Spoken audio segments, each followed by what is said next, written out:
Hello বন্ধুরা, নতুন একটি এপিসোডে আপনাদের সকলকে স্বাগতম জানাই। আজকে চলে আসলাম আবার একটি নতুন এপিসোড নিয়ে। আজকের এপিসোডটার নাম মুহূর্তে ভয় পায় না।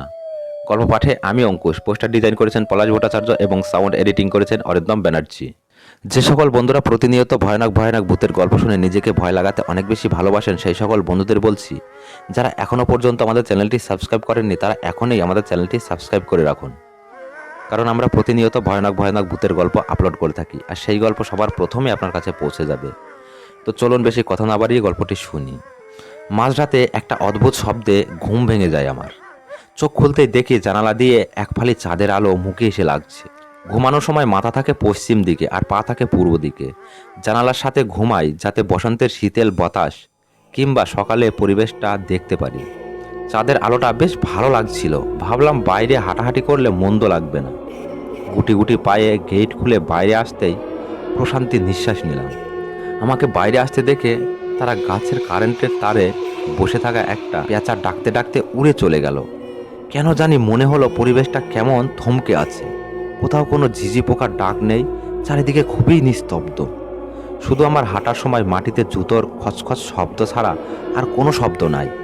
হাঁটতে হাঁটতে পশ্চিমের মাঠের কাছে আসলাম। চাঁদের আলোয় সবুজ ধান গাছের উপরে শিশির বিন্দুগুলো চকচক করছে। খুবই ভালো লাগছিল।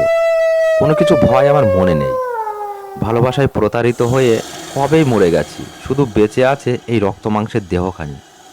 আত্মহত্যা যদি কোনো পাপ না হতো কবেই এই পৃথিবী ছেড়ে চলে যেতাম। যে মরতে ভয় করে না তাকে রাতের আধার কিংবা পৃথিবীর কোনো কিছুই তার মনে ভয়ের কম্পন ধরাতে পারে না। অবাক লাগছে এই বসন্তে বাতাস বইতে না দেখে বসন্তকালের সময়ে মৃদু একটা বাতাস পরিবেশ জুড়ে থাকে, কিন্তু চারদিক খুবই শান্ত, কোথাও কোনো পোকামাকড়ের ডাক নাই। পশ্চিমে হেলে পড়া চাঁদটাকে দেখে মুগ্ধ তা অনুভব করলাম।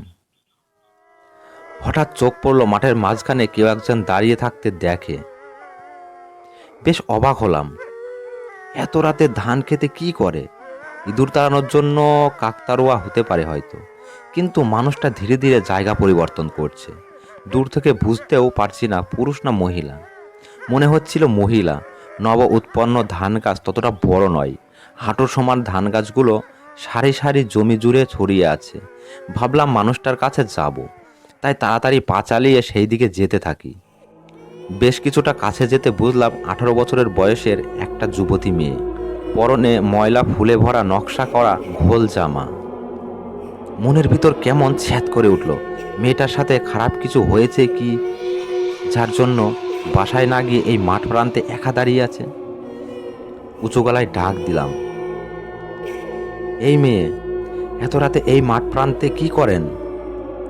মনে হলো আমার ডাক তার কানে পৌঁছায়নি। এক জায়গায় ঠায় দাঁড়িয়ে আছে। সেই আগের মতোই হাঁটতে হাঁটতে একদম কাছে চলে গেলাম। এই মেয়ে, ডাকছি শুনছেন না? এত রাতে এখানে কি করছেন? কোনো প্রবলেম হয়েছে কি? এক হাত দূরত্ব থেকে কিছুক্ষণ এক দৃষ্টিতে তাকিয়ে থেকে মনে হলো মেয়েটা নিষ্পলক দাঁড়িয়ে। মনে হলো চোখের পলক কিংবা নিঃশ্বাসও ছাড়ছে না। কার্টুন মূর্তি মনে হলো। সাহস করে ধাক্কা দিতে গিয়ে বুকের ভিতর ছ্যাদ করে উঠল। ভয়ে বুকটা ধড়াস করে উঠল। কিছুটা দূরে চলে আসলাম। হৃদস্পন্দন বেড়ে গেছে। ভয়ে চোখ বড় বড় হয়ে গেল। ধাক্কা দিতেই শরীরের ভিতরে হাত চলে গেছে। এটা কোনো মানুষ না, একটা ছায়া। ছায়া ছাড়া কিছুই নাই। মানুষ ব্যতীত মানুষের ছায়া আসবে কোথা থেকে? ছায়া তো মাটির সাথে থাকে। এ তো দাঁড়িয়ে আছে। ভাবলাম দৌড় দিব, কিন্তু ভয়ে পা যেন নড়ছে না। ছায়া মূর্তি দাঁড়িয়ে, আমিও দাঁড়িয়ে।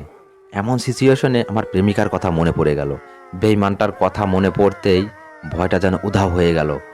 উল্টো আগ্রহ হলো এই ছায়ামূর্তি সম্পর্কে। মরলে মরে যাব। হঠাৎ দেখলাম ছায়াটা ভেসে কোথাও চলে যাচ্ছে। এক্স গার্লফ্রেন্ডের কথা মনে পড়তেই রাগে দুঃখে ভাবলাম এই মৃত্যুর পেছনে দৌড়ে যাব।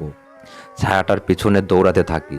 ছায়াটাকে দেখলাম শূন্যে ভাসতে ভাসতে পশ্চিমের শেষ প্রান্তে একটা ফসলের সামনে গিয়ে দাঁড়িয়ে গেল। আমিও দৌড়ে গিয়ে দাঁড়িয়ে পড়লাম সেই ছায়ামূর্তির সামনে।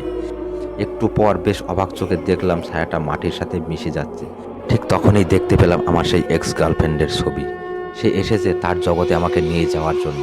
আমাকে আনাই বিনয় করে ডাক দিচ্ছে, এসো প্রিয়, তুমি আমাদের জগতে চলে এসো। ওই জগতে কি করছো? একা একা তোমার কি ভালো লাগে? আমাদের জগতে চলে এসো, আমি আর তুমি একসঙ্গে সারা জীবন কাটাবো। আমি তো এইসব কথা শুনে এবং তার সেই ছায়ামূর্তি দেখে অজ্ঞান হয়ে পড়ে যাই। পরদিন সকালে সবাই আমার সেই ধানক্ষেত থেকে আমার শরীরটা উদ্ধার করে হাসপাতালের বেডে নিয়ে যায়। যখন আমার জ্ঞান ফেরে তখন আমি হাসপাতালের বেডে। আমি এসব কথা আজও পর্যন্ত কারোর সঙ্গে এখনো পর্যন্ত শেয়ার করিনি। ভাবলাম যা হয়েছে আমার সঙ্গেই হয়ে যাক, আমি আর কাউকে এই কথা বলবো না। আজকের গল্পটা এই পর্যন্তই বন্ধুরা। গল্পটা কেমন লাগলো আমাদের কমেন্ট করে জানাবেন। গল্পটা যদি আপনাদের এতটুকু ভালো লেগে থাকে তাহলে বন্ধুদের মাঝে শেয়ার করে বন্ধুদের একটু শোনার সুযোগ করে দেবেন। নমস্কার।